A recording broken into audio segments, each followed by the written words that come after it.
Akkam jirtu nagaa jirtu hordoftoota keenya har'a oduu haaraa waa'ee waliigaltee woboo giddu galeessa Oromiyaatii fi mootummaa gidduutti godhame irratti namoonni hedduun waa hedduu jedhaa jiranii nullee isaan keessaa qabsaa fi xiinxalaa siyaasaa kan ta'e haasaa obbo Jawaar Mohammad yookaan immoo barreeffama dheeraa inni Facebook mataa isaa irratti post godhe gama lamaanuu gama wobootinis gama mootummaatinis xiinxala siyaasaa isaa fi yaada araara kanatti qabu ifaan lafa kaa'ee jira. Gama xiinxala yookaan immoo barreeffama obbo Jawaar Mohammad isin dabarsaa viidiyoo kana laayik gochuun eegalla. Obbo Jawaar Mohammad akkan jechuun eegalan.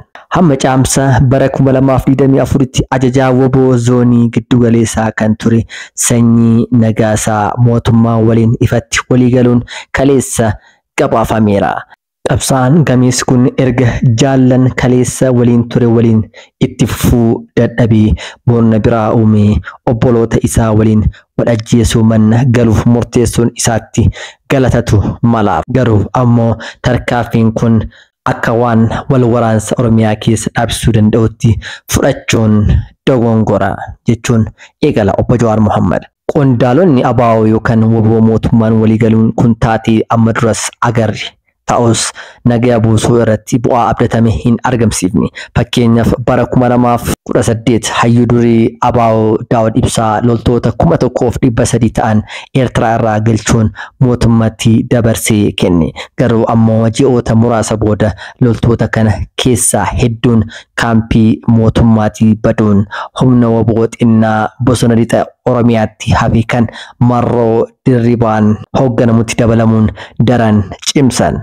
Itti aansee bara 2019 gumii abbootii gadaa waliin ta'uun yeroo sanatti itti aanaa Marroo kan ture Diinaraas Hundee Dheeressaa dabalatee loltoota woboon gaafas qabu keessaa kan gara walakkaatti dhihaatan galchinee ture.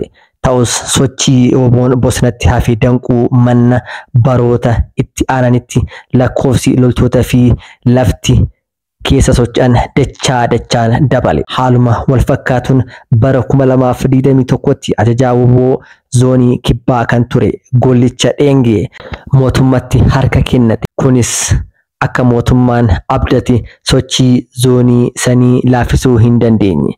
Daranuu gara Arsii fi Baaleetti babal'ate. Ammallee xiinxalaan siyaasaa kun obbo Jawaar Mohammad akkas jechuun of gaafate. Waliigaltee fi harka kennachuun kunniin sochii riphee loltoota laafisuu maaf dhabe jedhee of gaafate. Saboota hedduu keessaa lama tuquun ni dandama jedhee ofumaaf deebii kenne. Tokkoffaa kan duraa mootummaan rakkoolee siyaasaa jalqabumarraa qabsoo hidhannootti geessi furuuf yaaluu manna hammeessuu isaati.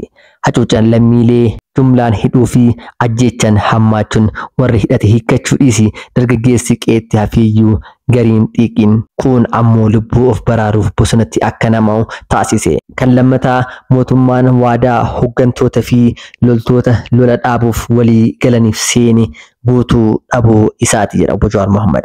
Warra qawwee lafa kaayanii galan kaampii mootummaa keessatti jechaan salphisuun fi gochaan miidhuun gaabbii fi dallansuu keessa galchanii bosonatti akka deebi'an taasisan. Kanneen kaampitti hafan ammoo leecalloo jireenya nageenya deebisuuf barbaachisu ramaduu dhabuun harka duwwaa facaasan. Ajajoonni olaanoon miidhaa kana caalaaf saaxilaman Diinaraas galee ji'oota muraasa booda Bishooftuutti ajjeefame. Gollicha Dheengee maatii gaafachuuf Booran dhaqnaan riibanii salphisan. Miidhaan warra lola dhaabee daandii nagaatti deebi'anii kanarra gahaa ture kun kanneen bosonatti hafan qabsoo hidhannootti akka cichan taasisuun bira darbee dargaggoonni kumaatamaan akka itti dabalaman carraa laatiif. Faayidaan mootummaan waliigaltee harka kennuu qondaaltota irra argatus olola torbaan takka qofatti akka murtaa'u godhe. Taatiiwwan amarraa kanneen irraa ka'uun waliigalteen kaleessaa kunis nagaa Oromiyaatiif bu'aa hammasiifidha jedhanii hawwuun rakkisaadha. Mootummaan riphee loltoota jireenya nagayaa filatan simachuun gaariidha. Ololaaf fayyadamuunis wannuma eeggamudha. Ammoo akka waan taateen akkasii wal waraansa deemaa jiru dhaabsisuu danda'utti yaaduun of sobuudha. Ajajaan yookaan moonni tokko jaarmiyaa riphee lolaa tokkorraa fottoquun yeroo yeroof dirree lolaatti bu'aa hamaa tokko qabaachuu mala. Garuu ammoo haala qabatamaa amma jiru kana humni mootummaa hedduu laaf ta'ee fi dinagdee biyyaa laamsha'e kanatti madaala waraana waliigalaa irratti dhiibbaa qabu murtaa'aadha.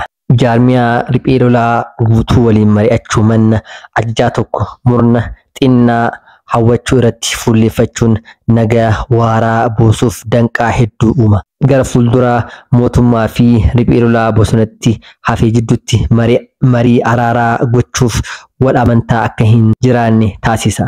Mariin Taanzaaniyaa fashalaa booda wanti ta'es kanuma. Jaarmiyaan riphee lolaa ciccituun murnoonni haaraan uumamuun jeequmsi daran akka babal'atuuf taasisa. Mootummaa fi jaarmiyaa riphee lolaa tokko araarsuun walfaataadha. Gaafa murni hedduu uumame ejjennoo gaafii fi fedhiinis akkasuma waan baay'atuuf haasaa araaraa daran walxaxaa fi rakkisaa taasisa. Obbo Jawaar Mohaammed akkas jechuun xumura irratti yaada isaa goolabee jira. Kanaafuu mootummaan kun wal waraansa naannolee Oromiyaa fi Amaaraa keessa jiranitti xumura godhuu yoo barbaade sababoota siyaasaa jalqabuma biyyattii lolatti seensisan hiddaan furuun dirqama akka ta'e amanii fudhachuu qaba.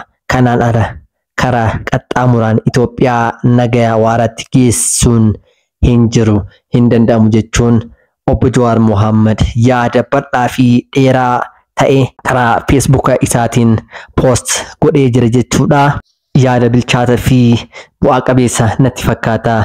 Mee hordoftoonni keenya yaada Obbo Jawaar Mohaammed kanarratti mee yaada qabdan comment akka nu gootan gamanumaan isin gaafannaa. Tokkummaa badhaadhinaa fi nageenya Oromiyaa keessatti haa babal'atu haa dagaagu jenna.